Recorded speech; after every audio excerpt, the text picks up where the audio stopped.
nuyu nañ leen yéen ñu ñuy seetaan dimanche bu nekk ci seen chaîne Dakaractu TV rawatina ci émission bi nga xam ne moo di redevabilité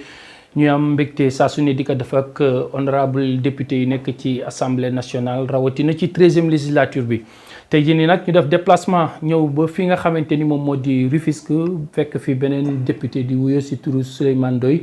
honorable député ñu ngi lay nuyu di am mbégte di la dalal ci émission redevabilité. maa ngi lay fay di kontaan tey seen ñëw bi. redevabilité émission la bu may suivre gis naa si samay collègues yu bëri yu si jaar récemment dégg naa si Awaña questeur à l'Assemblée nationale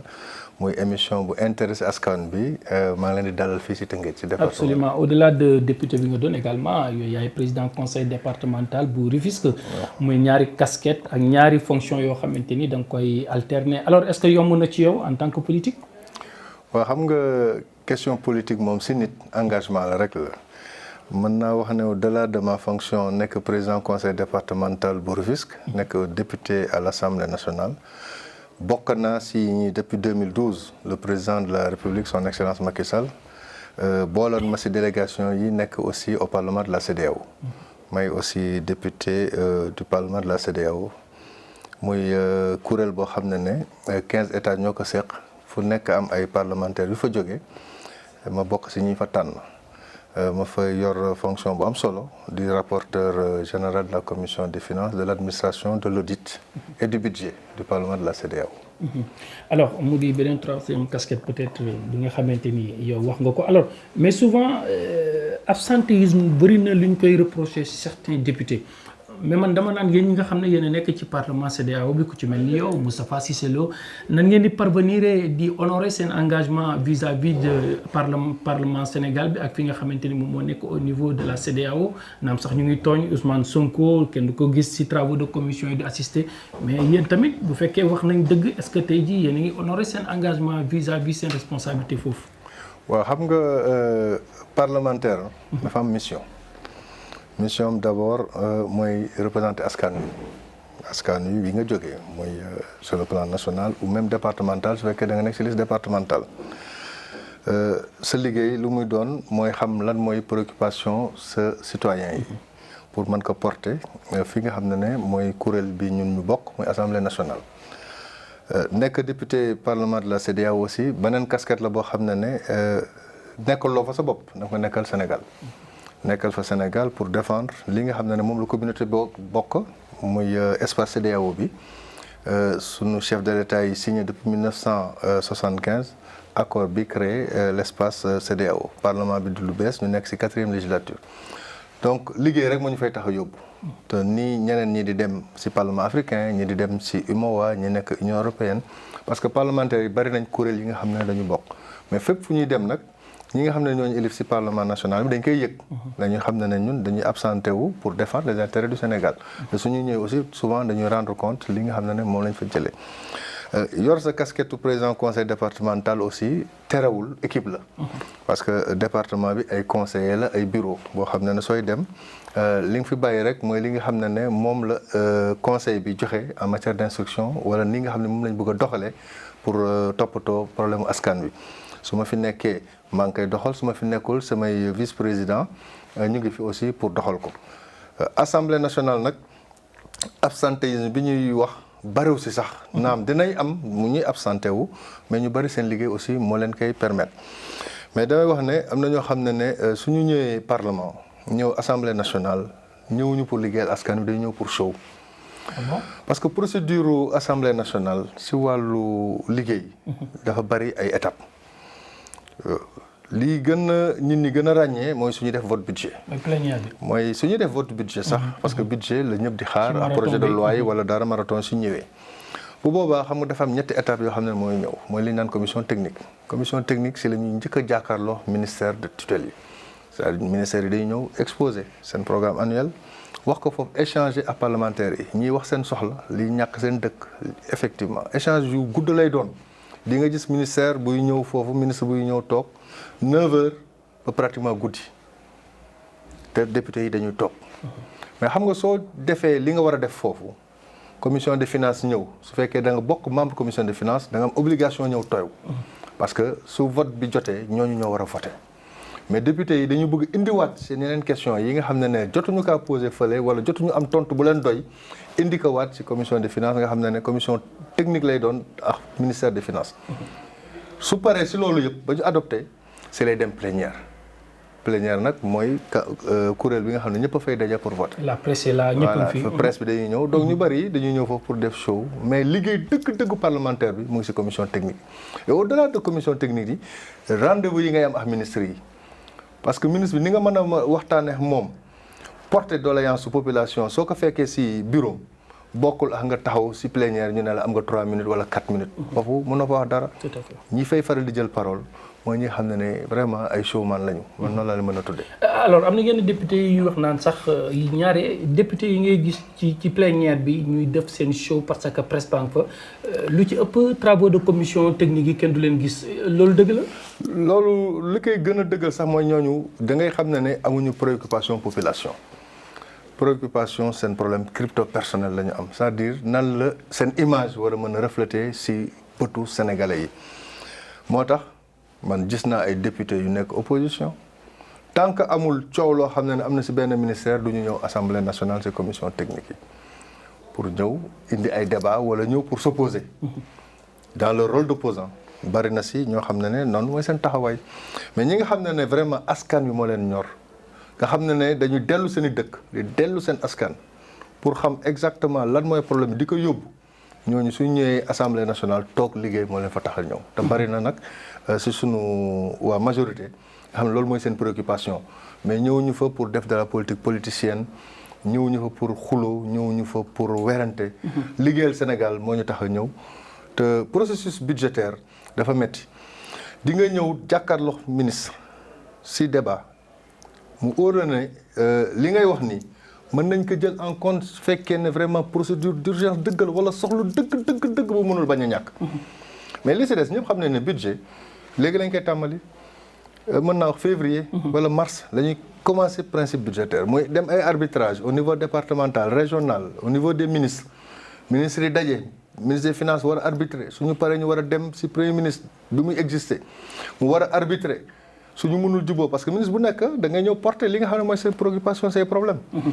su ministre des finances mënul arbitrer foofu parce que suñu leen joxee seen clé de répartition budgétaire ne yow mënoo passer tant de pourcentage yow mënoo passer tant de pourcentage sur budget national parce que vision président de la république mooy lii la bëgg ku nekk da nga koy jéem a mettre en œuvre par rapport à orientation yi muy joxe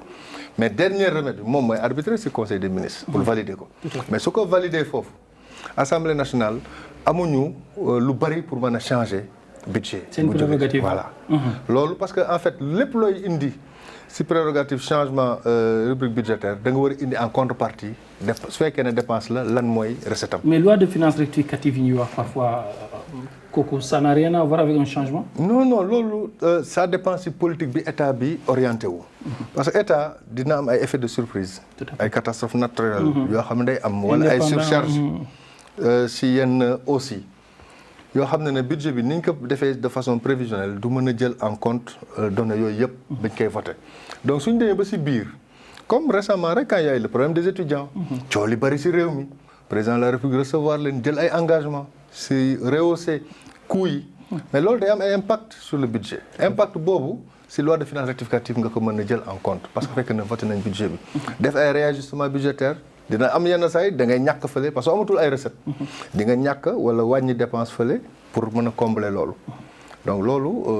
exécutif ñoo moom loolu suñ koy indee aussi ñun ñi nga xam ne suñu mission aussi mooy accompagner exécutif bi parce que ñun ñëwuñu fi aussi pour contre exécutif parce que exécutif ñi nga xam ne ñoo bokk fi ñu jógee ndax ñun ñoo fal président de la république campagnal ko donc su fekkee ne tey dafa indi loo xam ne pour askan wi la nous sommes dans l'obligation aussi jàppale ko su amee nag ay amendement dinañ ne ñun de suñu gis-gis lii la woon wala lële su ñu ko nangulee aussi dañ koy accepter ci amendement yi. loolu mooy processus assemblée ak li nga wax ci yenn député yi nga xam ne dañuy absenté ci conseil ci li nga xam ne moo di travaux de commission yooyu yëpp tey bu ñu leen proposé ñu changer un peu règlement assemblée nationale bi à ce que la presse puisse assister ci li nga xam ne mooy travaux de commission yi est-ce que tey jii pare nga pour voter li ni mel. waxuma la sax pare nañ ko mais depuis pratiquement 12e législature. ñun suñu débat suñu revendication mooy que si commission technique yi presse bi mën si am accès. Parce que loolu dina mën a wane le travail du parlementaire. Parce que foofu y a pas de débat limité. xam nga travail technique député bi doo ne ko 5 minutes ngay wax doo ne ko 3 bi su ko neexee wax 1 heure de temps. kenn mënu kaa tere wax. su ministre bi tonton mën na jëlaat doylewu ne dafa bëgg a waxaat. loolu commission technique may na la ko mais loolu yéen doon am image boobu. ñu foog ne nag député yi duñu liggéey wala day ñëw tàllal loxo voté déedéet. député yi dañ leen di jox dossiers yi jox leen seen budget mu ngi ne la. kees yële budget yi la. da ngay ñëw toog di ko éplucher ministère par ministère buy jàll ngay xool yow lan moo la intéressé sa dëkk. lan lañ si jël en compte lan lañ si jëlul en compte. soo demee foofu nga koy poser ministre bi mais pourquoi lii jëluñu ko en compte te président annoncé que woon ne lii war nañ ko jël en compte waxoon na ne lii war nañ ko mën a def ngay débat ak ministre bi mu lay jox ay explication yooyu da lay doy wala du la doy su la doyul renvoyer si ministre des finances bu commission des finances ñëwee nga posé waat débat bi ba keroog ba ngeen di am solution dina def yenn saa nag di nga wax ba nga xam ne année bii di ñëw la ngay wax noonu day nekk priorité ñoom suñ koy jël en compte mais loolu aussi da nga koy topp parce que mission député aussi loolu la. te nee nañu moment marathon budgétaire boobu mun ngeen rester tout un mois sans pourtant ngeen gis seen famille wala togg ak ñoom benn 5 minutes ak 10 minutes boobu noonu. bari na si nag ay parlementaires ñoo xam ne suñu duggee si salle surtout le président de commission yi. suñu génnaatee fin de session fin de communication ministère bi la. mën nañ toog 9h ba minuit plénière mën nañ toog 9h. Parce que minuit c'est trois ministres par jour. Mine de rien parfois même 2 ministres mais durée bi day dem ba foofu. te minuit texte réglementaire assemblée dafa ne minuit kenn amatul droit jël parole ci biir assemblée nationale. ce qui fait que parfois opposition yi su nekkee débat yi oula wala débat yoo xam ne vraiment c'est enrichissant. dem ba benn période bi dañuy dugal ay amendement wala ay appel au règlement wala ay motion préjudicielle pour permettre rek ñun ñu mën mais loolu est-ce que avantage du Sénégal. mais aussi yéen da ngeen imposer souvent ay vote sans débat ak yooyu noonu. waaw mais loolu moo ñu siy poussé parce que su fekkee dañu xam ne yow da nga bëgg a def di dilatoire. si liggéey bi ngay def. mais ñun tamit am nañu pexe bu ñu règlement bi may pour ñu utiliser aussi loolu. pour ñu def vote sans débat wala ñu arrêter débat yi. te dañ koy voté ni ko texte yi ak règlement yi bindee. su ko texte yi ak règlement yi bindee député mën naa jël proposer loolu su ko ay collègue am nangoo ñu def ko appliquer ko.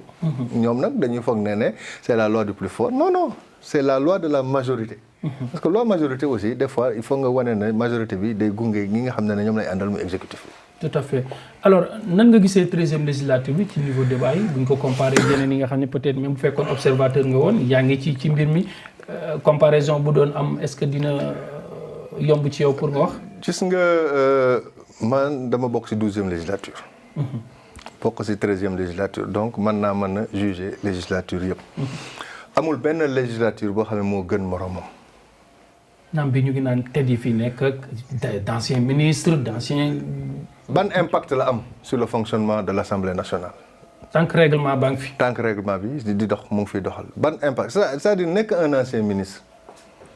wala nekk un ancien député wala nekk un ancien directeur général de société apporte plus sur le débat de fond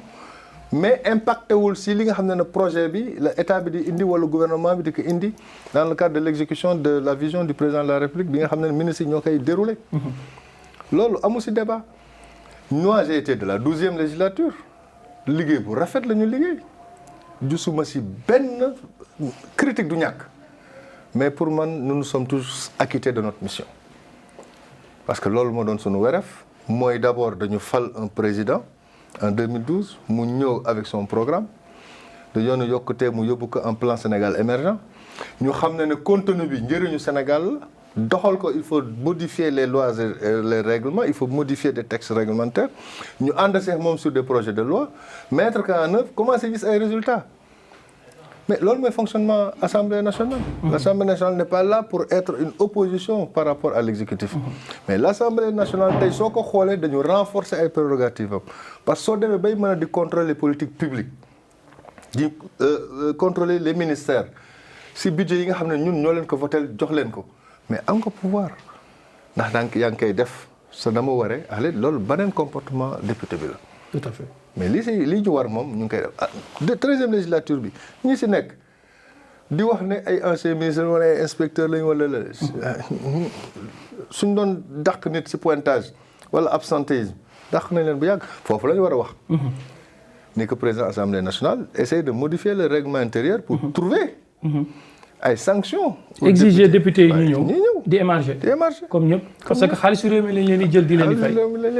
absolument alors bu weesoo fonction député bi nga yor également maa ngi koy wax léegi président conseil départemental bu Rufisque nga élu locaux nga alors mois yi ñu génn souffrir ngeen bu baax a baax yéen élus locaux yi parce que je pense que fonds de concours yeeg fonds de dotation yi ba nga koy jotee ba ngeen ci jotee ak léegi mais bu dee mot na un mois sax ci la yem problème boobu tamit laxisme la de la part de l' état wala nu demee noonu. non du laxisme xam nga man dama gëm ne acte 3 de la décentralisation instrument le levier la boo xam ne dafa nekk en phase de transition il y a une partie administrative bu teg une partie institutionnelle bu teg. mais levier financier bi war a doxal dëgg acte 3 de la décentralisation yegseegul surtout ñun ñi nga xam ne ñoo yor département yi li koy firndeel di ko dox mooy heureusement ñu am compréhension service financier état bi. parce que suñ ko amul woon parce que ñun amuñu ay recettes fiscales fonds de dotation la ñu am. fonds de dotation sa mise à disposition dañ ne peut-être premier trimestre wala deuxième trimestre de l'année en cours. mais ñun suñu doon xaar ñu mettre en place suñu fonds de dotation bon ñii ñuy liggéeyal nekk fii nekk ci service nañ fay ko. mais ñooñu lim ñeel sax mooy ñenn ñi ci mel ni yow nga xamante ni am nañ yeneen kii ak yooyu noonu mais bu weexee ñoo xam ne dafa nekk ay élus yoo xam ne yaakaaruñu leen lu dul ci loolu rek ñooñu. mais loolu rek lañu yaakaar sax muy man di sama morom. parce que suñu fonds de dotation ak fonds de concours rek la ñu yaakaar mais heureusement. si seen xalaat yu rafet état bi ñoo joxe instruction pour que collectivités territoriales yëpp ñu mën leen di accompagner surtout dans la prise en charge des charges salariales mais su doon loolu tey ñun département parce que au niveau des mairies gën na yomb parce que am na loi bu leen permettre ñuy am ay fonds d'avance c'est-à-dire ñu leen di jox ay fonds allouer leen ay fonds d'avance pour ñu permettre de fonctionner mais ñun amuñu loolu donc compréhension comptable public yi moo ñuy permettre ñun ñu mën a fonctionner surtout di régler li nga xam ne mooy vraiment le nerf de la guerre mooy payer les salaires de façon régulière te loolu département yi ñu ngi siy sant yàlla bu baax mais dama ne acte 3 de la décentralisation deuxième phase bi mooy tax ñuy wax acte 3 de la décentralisation waa xam nga ñu ngi si évaluation barka démb rek lundi passé daje nañu ak le ministre des collectivités territoriales de l'aménagement, du développement et de l'aménagement du territoire, le ministre Omar Gueye, ak le gouverneur de la région et l'ensemble des élus de la région pour ñu def ni mu ko defee dans les 14 régions pour ñu sancu exactement lan moo dox lan moo doxul pourquoi li am li amul su mel ni man je ne comprends pas qu'on dise ne ñun ay collectivités territoriales lañu tey ñuy wax waxu sel te département bi amu si kàddu wala amu si luñ koy compal jox ko. parce que département bi dafa nekk ci territoire. pourquoi patente bi war a mën a bénéficier une commune mënul war a mën a bénéficier wu ci département bi parce que tey Sococim damay jël exemple boobu soo koy wax dafa nekk ci département Rufisque bien que mu ngi ci commune ouest. mais c'est dans le département moo englobé commune bi. waaw pourquoi ñun waruñu see mën a bénéficier wu. donc c'est des questions yoo xam ne ñun aussi dañ ko poser parce que daf ñu inquiéter. que l'acte 3 n'a pas réglé. N'a pas encore réglé le problème de la fiscalité des départements. Et ça vraiment il faut que nag ñi ni jël seen courage pour régler loolu. sinon dinañ dellu fa conseil régional nekkoon créer institution boo xam ne fay salaire la fi nekkee ak ay titres yoo xam ne amul njëriñ parce que nit suñu demee ba créer vraiment. ay ordre de collectivité territoriale jox leen ay mission promouvoir le développement économique social et environnemental du département war nga am ay moyens yoo xam ne yaa ngi koy doxal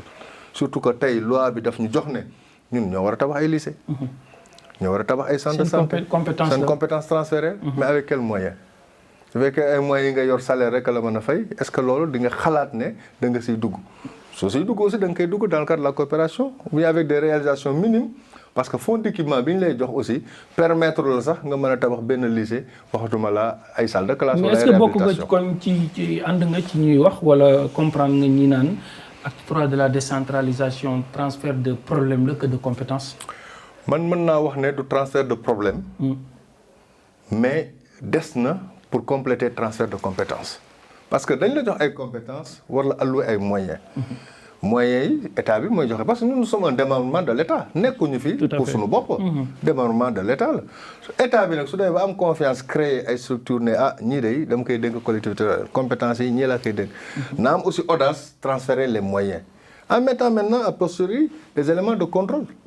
parce que tamit waxuñu ne dañ lay transférer ay moyens énormes nga nekk président de département di def li la neex. loolu aussi ku ko si def yoon dal sa kaw. donc man yaakaar naa ne dañu war a yeggale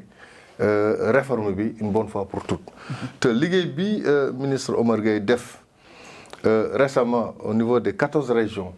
defe nañ suñu defee synthèse bi ba jox ko son excellence le président de la république dinañ si tirer vraiment li nga xam ne mooy doon njëriñu askan wi. pour que ba muy am initiative di créer la commune et le département comme ordre de collectivité territoriale li mu si yaakaar ñu mën ko si dérouler vraiment dans la deuxième phase asi balaa mandat bi nga xam ne si la nekk muy jeex. absolument alors politique nga. yaa ngi milité fii ci Rufisque. sa base nekk Rufisque Ouest. xamoon nañ ne xawoon na métti ay moment ci yow en tant que représentant APR fi nga xamante ni moom moo di gox gi mais lan lañ mën a jàpp politiquement parler comment se porte la coalition Benno Bokk Yaakaar fii. au niveau du département. la coalition Benno Bokk Yaakaar est un exemple de solidarité. vraiment département bi parti yëpp dañ ci gis seen bopp. te dañuy rafetlu taxawaayu sunu coordonnateur le ministre Omar Gueye. parce que à chaque élection au niveau du département depuis 2012 ñun ñooy gagné kenn mësu ñoo gagné département Rufisque mësul ñàkk benn élection depuis 2012. c'est vrai que si yenn élection yi par rapport ak candidature yi wala type d'élection yi dina am toujours des rivalités internes si sensibilité yi loolu surtout ñun si suñu parti au pouvoir mais loolu yëpp ñu ngi koy jéem a régler sur instruction du président parce que booloo mooy doole. li nga wax mën naa see firndeel parce que 2014 ñun ñàkk nañ élection fii suñu commune Rufisque parce qu'on avait 16 listes et 16 listes yi pratiquement 13 yi APR la xam nga loolu favoriser wul vraiment gain et c'est la seule élection où nous avons perdu sinon dañu nekk opposition jàkkaarloo le parti au pouvoir à l'époque muy le PDS en 2011 gagné leen à la présidentielle largement boobu maa dirigé woon lépp luy combat politique bi fii dem 2012 élection législative gagné waat ñu dem élection locale yi ak li ma joxe waxe noonu ñu perte mais depuis lors pertaatuñu benn élection lépp ñoo gagné référendum bi ñu nax ñoom la woon ñu gagné 2017 ma nax moom la woon encore ñu jàkkaarloo ma gagné ko et en 2019 on s'est retrouvés ensemble pour accompagner le président de la République. donc benn élection boobu ñu mës a gagné indiwul benn difficulté au contraire Rufisque Ouest dañu mës a am stabilité politique. parce que xam nañ ne de par mes fonctions dama incarner la coordination de façon globale. personne ne conteste parce que contester que sax perte du temps la. mënoo nekk député nekk président département si benn commune nit di contester ce leadership. loolu beneen débat la mais n'empêche que Rufisque dans sa généralité am na ay problèmes de positionnement par rapport aux ambitions des uns et des autres. loolu ñàkkul si politique mais lépp si biir waxtaan la sunu mission mooy fédérer pour que ni ñu àndeex président de la République pour mu dérouler programme am bi nga xam ne Rufisque da si am njëriñ nag. parce que damay wax toujours ne man la politique li ko jiite mooy développement te développement bi tey Tëngéej ñun dañu war a sant yàlla parce que su may wax Tëngéej nag je parle du département parce que quand un département abrite au moins 3 pôles urbains le pôle du Lac Rose le pôle de Diamniadio le pôle de Daga-Kholpa war na mën a jëriñ askan bi jëriñ jeunesse bi et loolu mooy suñu mission ñun en tant que département promouvoir ce développement économique partager ça ak citoyens yi ak dëkkuwaay yi pour ñu war ko mën a am sukkuwaay yi pour xale yi mën a am liggéey wax naa leen importance su loolu toujours si lay communiquer wax naa ko jeunes yi wax naa ko femmes yi te tey sunu problème bi ñu gën a am mooy au niveau de la ville par rapport à Diamniadio parce que Diamniadio c'est vrai c'est un pôle industriel un pôle économique un pôle d'habitat mais ay nit ñooy ñëw di investir en plus de ce que l'État fait contrairement aujourd'hui à la ville où nous avons besoin de l'accompagnement de l'État parce que démb bi ministre du développement communautaire ñëwee Tëngéej Mansour Faye ñu koy gëm di ko sant posé nañ ko débat bi posé nañ ko sur li ñuy wax ghettoisation même Rufisque. Parce que tamit c'est important parce que Rufisque tey suñ ko jël en compte dans les programmes spéciaux d'investissement de l'État mais dëkk la boo xam ne doo xam lu muy niroolu ëllëg parce que nag dañu vivre dans un monde moderne dans un monde boo xam ne suñu épouser li président wax mooy des villes créatrices d'emploi des villes nouvelles am na beneen aménagement bu ñu war a adapté ak sunu environnement te loolu aussi lu ñu war a mën a réfléchir la dund ngeen que léegi bi ngeen di dugg a Tëngéej difficulté de transport de circulation bi c'est réel wax naa leen que nee naa terre bi opportunité la parce que lu bees la c'est une nouvelle technologie mais tey soo bëggee démarrer ay travaux d'élargissement de la nationale te jëloo ay mesures conservatoires pour permettre circulation des personnes et des biens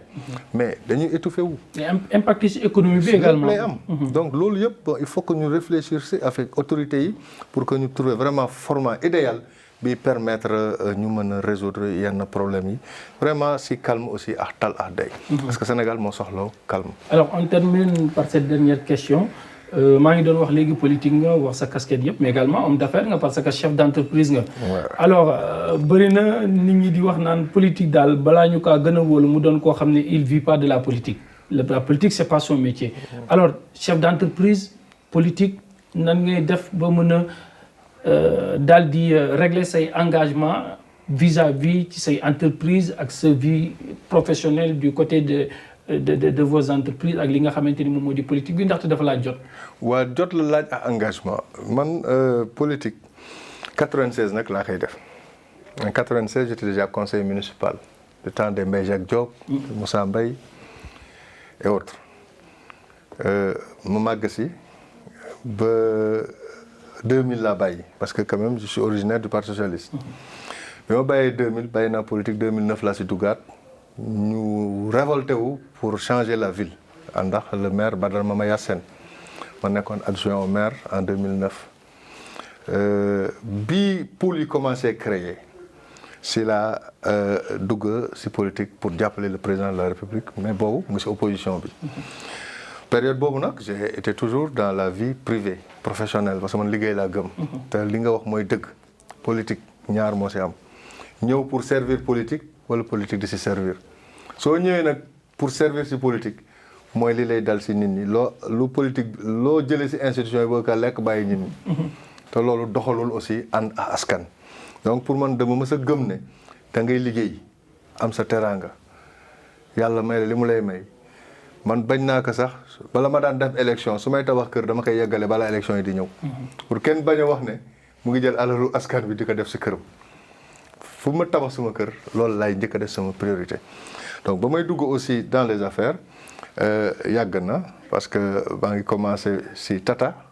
di nga 2005 Tata yi ngay gis ñi bokk naa si ñi nga xam ne samp nañ ko fii si réew mi encadré leen ko depuis Unitec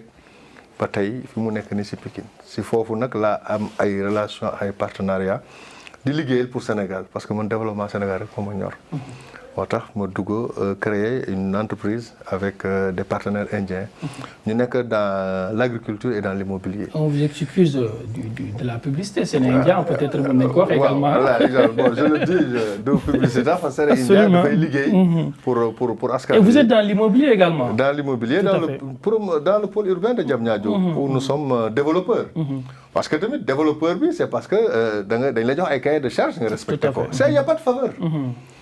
Développeur dañ ne la compétition la laaj lii la ñu bëgg nga def nii ngay doxale ñu ñëw engagé aussi jël suñuy moyens financiers liggéey avec les institutions financières di si investir pour que Sénégal mën a jëm kanam loolu liggéey la boo xam ne soo ko bëggee def soo bëggee aussi jàppale sa askan si fànn yooyu yëpp nga ko mën a jàppale parce que man li ma ñor mooy jeunesse dama gëm ne jeunesse warul taxaw di ñaan li mu war a taxaw mooy daan dooleem léegi laa leen koy wax avec les initiatives présidentielles yi mu lancé bi muy def prestation de serment sur le PSE vert sur l'emploi des jeunes parce que l'employabilité des jeunes dafa nekk tey priorité am sur le numérique sur l'industrialisation loolu il faut que ñu ni di si liggéey gën ko sukkandiku bàyyi na say politique. Tout à fait. Parce que politique bi nag moo ñu xaw a delloo tuuti gannaaw te Sénégal fa ñu jëm avec découverte yi ñu am. si wàllu pétrole si wàllu gaz. te yàlla def peut-être d'ici 2021 2022 dinañ ko exploiter. na ñëw jëriñ askan wi. ñu bàyyi nit ñi liñ siy débat te amul njëriñ. Effectivement. loolu daal ku ko topp. di nga réussir mais nag bëgg nag ne da ngay liggéeyal réew mi def sa métier politique yaakaar si politique pour sa njaboot loolu demul nañu uti liggéey. uti métier soog a dugg si politique da lay gën a yombalal ni nga taxawu askan wi. loolu leer na honorable député Souleymane Ndoye ñu ngi lay gërëm di la sant. leen di fay di ko. voilà ma rappelle ne moom moo doon invité nouveau numéro émission bi nga xam ne moo di redevabilité gërëm ko sant ko en tout cas mun naa ne déplacement bi ñu def ñëw ba Rufisque c'est un peu fructueux parce que jëlee nañ ci ay informations yu bëri loolu rek la ñu wër gërëm ko sant ko également ci disponibilité gërëm également techniciens yi nga xam ne yëpp ñoom jàppale woon à la réalisation de ce numéro de redevabilité bi nga xam ne mu ngi leen di jox li nga xam ne moo di rendez-vous dimanche prochain ak beneen honorable député comme ni ma koy waxee d'ici là l'information continue sur la référence Dakaractu.